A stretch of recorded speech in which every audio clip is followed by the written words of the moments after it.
Elara sits, staring at a plate of lasagna. In the next room, her fiancé and cousin were just caught together in a coat closet. Instead of an apology, Elara's Aunt Martha blames her for being too independent, while Vanessa claims she needs Mark's love to soothe her grieving heart. This absurd scenario highlights a psychological vacuum. The entire family ecosystem relies on Elara sitting quietly and absorbing the blame. They expect her to accept the threat of eating dinner in the garage with spiders, so the rest of the group avoids the discomfort of holding Mark or Vanessa accountable. This chart outlines an emotional pyramid scheme. Notice how financial and emotional labor flows strictly upward from a bottom tier, Elara, to a central toxic node. Martha maintains the structure, gatekeeping the family legacy Elara is expected to support. Elara doesn't argue. Instead, she skips the negotiation entirely, abandoning the chaotic house, the cold dinner, and her deceitful fiancé. She decides she'd rather raise aggressive geese in the woods than spend one more minute acting as the structural foundation for someone else's dysfunction. This diagram illustrates the exact moment the timeline fractures. Elara's single choice to walk away violently splits their shared reality into two paths. One line breaks clean and angles sharply upward. The other instantly tangles and begins a steep descent. True boundary setting requires abandoning the debate entirely. You sever the timeline, step off the board, and leave the abusers to marinate in their own dysfunction. 2 weeks later, Elara meets Julian Vane. He happens to own the venture capital firm where Mark works. Julian communicates in rare midnight blue orchids and absolute certainty. If Mark operates on dial-up internet speeds, Julian is a roaring, high-speed fiber optic connection with heated seats. Meanwhile, Mark spends 4 hours of his workday avoiding spreadsheets to watch World's Strongest Magnets videos on YouTube.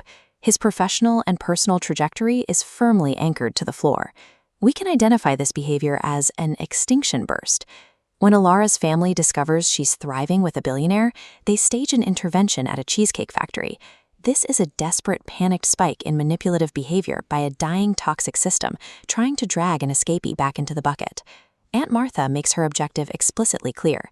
She demands Elara dump Julian because her new, successful relationship makes Mark feel intimidated at the office water cooler. Elara is supposed to sabotage her own life to stabilize Mark's fragile ego. Julian arrives and deploys a high-level corporate countermeasure. He doesn't merely threaten Mark with a damp basement desk. He instructs his legal team to begin a full audit of the family's financial history. He treats the family's claims on Elara's life like a suspicious merger that requires deep due diligence. When a toxic system panics over your absence, they aren't mourning the loss of your love. They are reacting to the terrifying reality that they've lost their designated emotional punching bag. 2 years later, the financial and geographic distance between the two timelines reaches its peak. Julian and Elara host a luxurious wedding on a private beach along the Amalfi Coast. Behind the scenes, Julian's legal due diligence is nearing completion.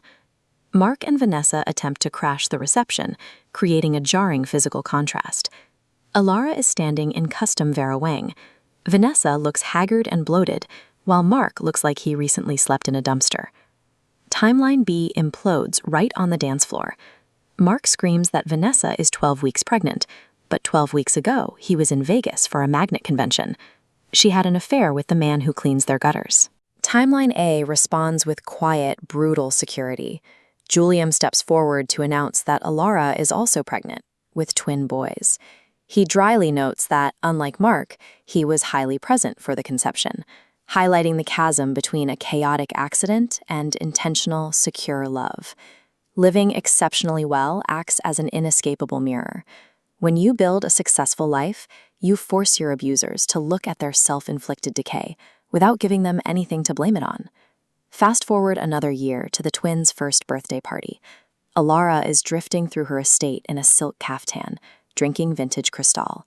The biological family shows up uninvited again, looking like they've aged 2 decades in 12 months. Aunt Martha attempts to cross the boundary one last time. Mark was fired for eating Julian's lunch, and Vanessa's baby needs braces. Martha asks Elara to dip into her massive wealth, still clinging to the "we're family" defense. This is where Julian's multi-year audit pays off.